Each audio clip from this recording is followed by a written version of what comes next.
একটু মঙ্গলাচরণ করলাম, বৈদিক মঙ্গলাচরণ।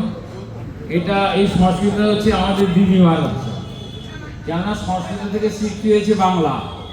আমরা বাংলা মায়ের সন্তান, অথবা সংস্কৃত আমাদের দিদিমা। তা আমি তো সংস্কৃতে বললাম দিদিমার ভাষায়, এইটাকে আমার মায়ের ভাষায় অনুবাদ করে দেবে আমার পরম মিত্র স্বামী। আরে বাবা, মঙ্গলেশ্বরের নাম আমার এক হয়ে গেছে বলে গোলমাল হয়ে যাচ্ছে সব। আমরা বন্ধু তো। আরে এও আমার বন্ধু।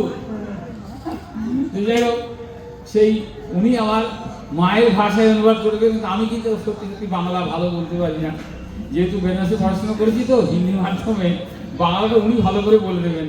এই দুটো লাইনের বাংলা হচ্ছে গুরুদেবের কাছে প্রার্থনা, কি প্রার্থনা করলাম সেটা উনি বাংলায় বলে দেবেন। সহানা বহুত বলে এইটা ব্যাখ্যা তৈরি করে দিয়ে আমরা আমাদের খাওয়া শুরু করবো। হরি ওম তৎসৎ। আপনি বক্তব্য রাখেন, পরে হবে। আপনি এটা বলে দিলেন না, বাংলাটা বৈদিক মঙ্গলাচরণ হয়ে গেছে। আমি যখন 2-5 মিনিট বলবো তখন বলবো, সভা শুরু হয়ে গেছে তো আপনি আপনার বক্তব্য রাখেন। পরম পূজ্যপাদ ভোলানন্দ মঠের অর্থাৎ সুকচর ভোলানন্দ মঠের পূজ্যপাদ আচার্য এবং অধ্যক্ষ বেদান্তাচার্য শ্রীমৎ স্বামী সর্বেশানন্দ গিরিজি মহারাজ, তিনি এখন তার 80 বছর আমাদেরকে প্রদান করবেন। আপনারা মন দিয়ে শ্রবণ করবেন। এই স্বামীটা আপনি সরে দাঁড়ান, একটু স্বামীটা ফাঁকা করে দিন। আপনাকে আমরা সময় দেওয়ার মতো ধৃষ্টতা আমাদের নাই। আনন্দমানন্দবনে বসন্তমানন্দকন্দম অত পাপবৃন্দম বারাণসীনাথনাথনাথম শ্রীবিশ্বনাথম শরণম প্রপদ্যে। প্রণাম জানাই মঞ্চে উপস্থিত সভাপতি, যিনি প্রতিকৃতি রূপে আছেন সেই গুরু মহারাজকে জানাই আমার প্রণাম। মহামন্ডলেশ্বর মহারাজ, যিনি তোর শরীরে আছেন, আজকে সভাপতি প্রতিনিধিত্ব করবেন, তাকে জানাই সশ্রদ্ধ সপ্রেম ওম নমো নারায়ণায়।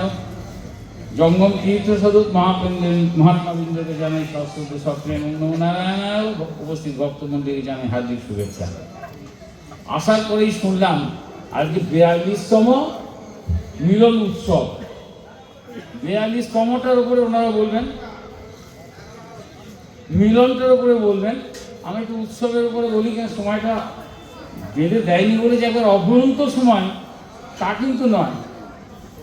আরে বাবা, সময় তো একটা নির্দিষ্ট থাকে। আমার যে বেঁচে আছে তার একটা নির্দিষ্ট সময় ভগবানের কাছে আছে লিস্ট, কে কখন যাবে আর কে কখন আসবে। আমাদের কাছে লিস্ট নেই, কিন্তু কার কখন রিজার্ভেশন করা আছে এটা আমরা জানি না। যাই হোক,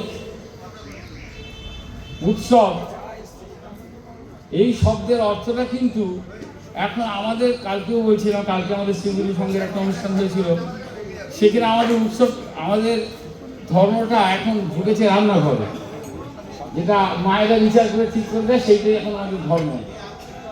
কালকে বলছিলাম যে এই অসুখ হয়েছে, গোষ্ঠীগত সব অসুখ।